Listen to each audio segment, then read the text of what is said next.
දෙවෙනි ප්‍රශ්නයෙන් අහන්නේ අවබෝධ මූලධර්මය හා උන්ස්කේ නීතිය යන දෙකම උල්ලංඝනය කරන කාක්ෂික සටහන මොකක්ද කියලා. අපි ඉස්සෙල්ලාම බලමු අවබෝධ මූලධර්මය මොකක්ද කියන්නේ කියලා. පරමාණුවක ඉලෙක්ට්‍රෝන පිරෙන්නේ ශක්තිය ආරෝහණය වන පිළිවෙලට කියලායි අවබෝධ මූලධර්මයෙන් කියන්නේ. උන්ස්කේ නීතියෙන් කියන්නේ ඉලෙක්ට්‍රෝන කාක්ෂික වලට ඇතුළු වන්නේ තනි තනියම කියලා.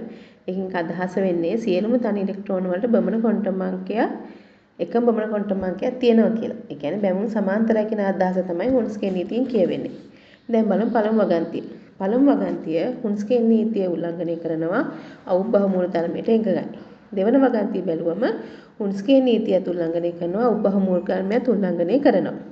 තුන්වෙනි එක බැලුවම හුන්ස්ගේ නීතියට එකඟයි අවබෝධ මූලධර්මයට එකඟයි.